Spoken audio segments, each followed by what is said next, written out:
병사든지 뭐 자연사 하기 전에 그건 죽여야 된다고 그런 생각을 했어요. 그 청부? 네.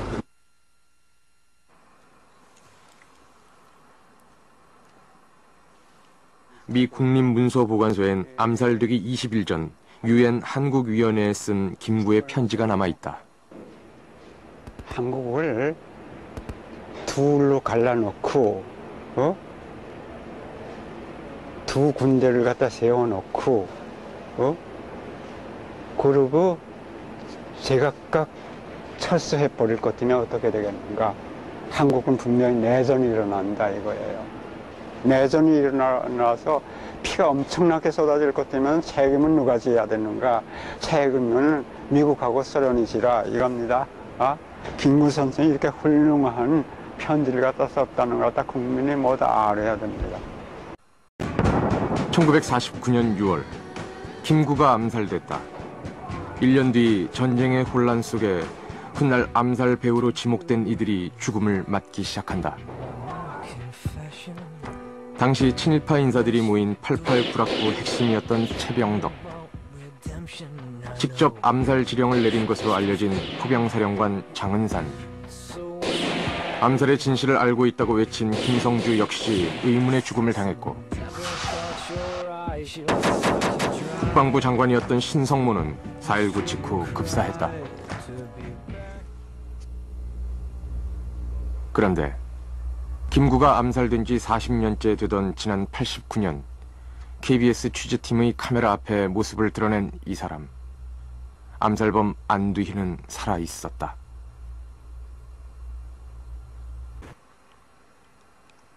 경무대가 직접 인사관리를 했다는 안두희.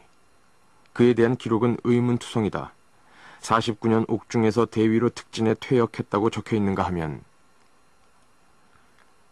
또 다른 기록에는 안두희가 51년 3월 대위로 예편한 것으로 남아있다. 이후 그는 강원도 양구에서 군납업자로 변신했다. 문서의 내용은 충격적이다. 이승만에게 가장 충성하는 지지자 안두희.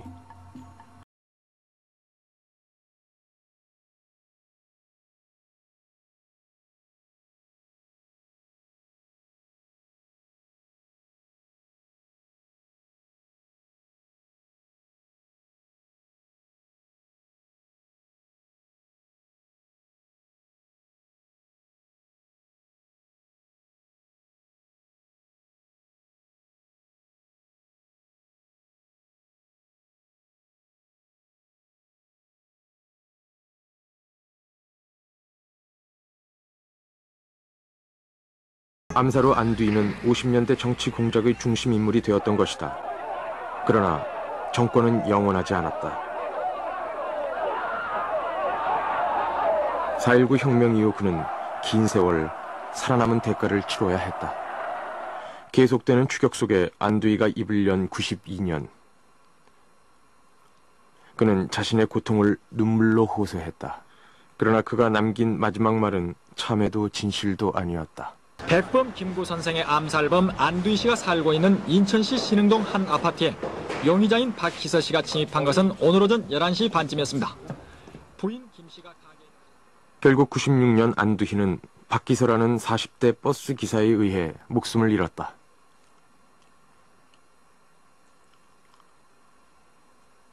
안두희의 피가 그대로 남아있는 무기에는 정의봉이라는 글자가 쓰여 있었다. 다시 한 번만 더. 백범이 암살된 지 47년이 지난 그해 안두희의 나이는 78. 그의 집 거실 한가운데엔 장수와 복을 비는 액자가 걸려 있었다. 그럼 그것은 뭐 지니고 살겠다는 그런 뜻입니까? 그놈 아닙니까? 본인이 그냥 그렇게 시하고 그 사람이 병사를 하기 전에 병사든지 뭐 자연사 하기 전에 그건 죽여야 된다고 그런 생각을 했어요. 그 청부? 양구에서 안두희는 동부전선 11개 사단의 군납을 맡은 사업가였다. 그렇죠. 여기로 여기 우측으로 이 자리가 이제 우측으로 여기가 안두희 그 양반의 연못, 그 잉어, 붕어가 득실득실하고 정자가 있었어요. 가운데 이제 정자를 세워놓고 그 정자는 이제 그 배가 있어가지고 배 타고 들어가서 이제 놓고 거기서 놀고. 주로 오는 사람들이 이제 군부 사람들이 많이 왔죠. 강원도에서 납세 신고액이 2번째에 달할 만큼 안두희는 부를 누렸다고 한다. 공장 주위로 정자와 인공호수를 만들어 군 간부들과 뱃놀이를 즐겼던 군납업자. 인간이라고는 안 들어오지 않고. 그 뭐지? 일설에 하면 일단 새로 사단장 오거나 네. 오면 이쪽으로 인사 인사하러 와요. 그래 들었어요. 그 사단장이 와가지고 인사하러 왔다. 일반적인 군납업자로선 상상하기 힘든 안두희의 기세는 곳곳에서 확인됐다. 애초에 안두희의 공장부터가 엄연히 주인이 있는 사유지에 한마디 양해도 없이 세워진 것이었다. 당시 공장 부지의 주인은 지금도 양구에 살고 있었다. 그는 보다 놀라운 이야기를 들려줬다.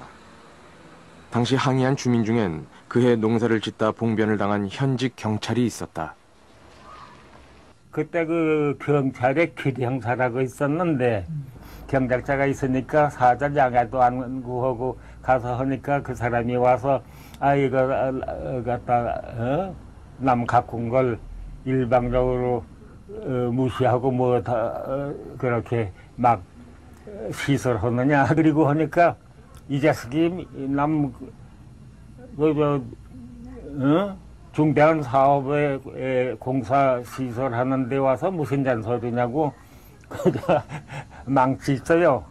저 장돌이 그걸로 고를 써서 피까지 내는 걸 보았거든요. 그 자식이 그렇게 과격한 성질이구나 하는 걸 알았단 말이야, 안두희. 그때는 뭐 그러니까 제 천하로다가 두려움이 없었지. 법도 상식도 통제하지 못한 그의 기세를 보며 주민들은 그것이 암살의 대가라 믿었다. 45년 12월 모스크바 3상회의에서 결정된 한국의 신탁통치 결의안에 가장 먼저 반대하며 김구는 이후 찬탁으로 돌아선 조선공산당 및 북한 정권과 극렬한 대립의 길을 걸었다. 일찍이 임시정부 시절 공산주의자에게 맞은 총알을 평생 어깨에 받고 산 이가 김구였다. 그러나 48년 유엔이 남한만의 총선거를 결의하면서 김구는 입장을 180도 선회한다. 남한만의 단독정부 수립은 곧 분단을 의미한다고 판단한 그는 김일성에게 남북 연석회의를 제의해 평양으로 향한다. 북으로 출발하던 날 경교장 앞은 군중들로 찼다. 이때 마침 선생이 베란다에 나타났다. 군중들은 선생 입에서 좋은 소식이 나올까 귀를 기울였다. 너희 놈들은 왜 여기 있는 거야? 한 번 간다고 내가 결심한 것은 누가 말려도 쓸데없어.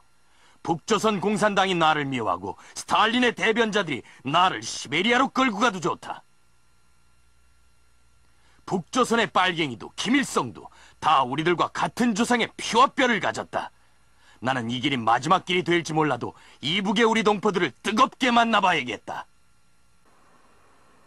결국 48년 4월 김구는 38선을 넘었다. 김구에게 그것은 마지막 독립운동이었다. 30년을 해외를 떠돌며 기다린 해방.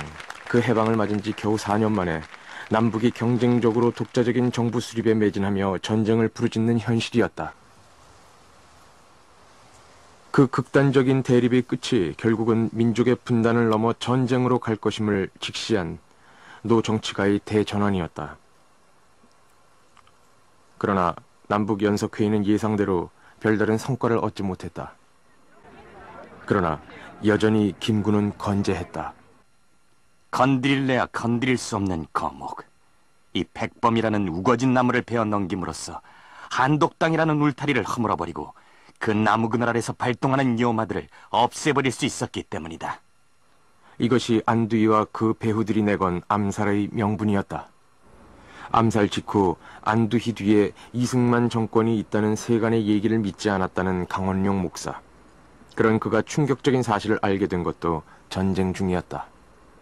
박 장군의 막사에서 밤에 자는데 거기서 만화표 장군이 밤에 잠도 잘 안 오고 하는데, 내가 정말 이게 이 말이 폭로되다가는 내 목숨이 달아날 이런 비밀 이야기를 내가 하겠는데, 할까 말까 내 생각하다 아무래도 해도 목사님한테 하나 해둘 것 같아서 합니다. 그래 뭐냐 그랬더니, 안도희가 여기 와 있습니다. 이군 사령부에 와 있습니다. 아주 난 뭐 벼락을 맞은 것 같아. 아니 그 사람이, 아니 김구를 죽인 사람이 어떻게 여기 와 있느냐. 여기 와 있습니다. 그리고 내가 인사참모지만은 그 사람의 인사 보직에 대해서는 경무대라는 게 이 박사인데, 경무대 허가 없이는 내 마음대로 못합니다.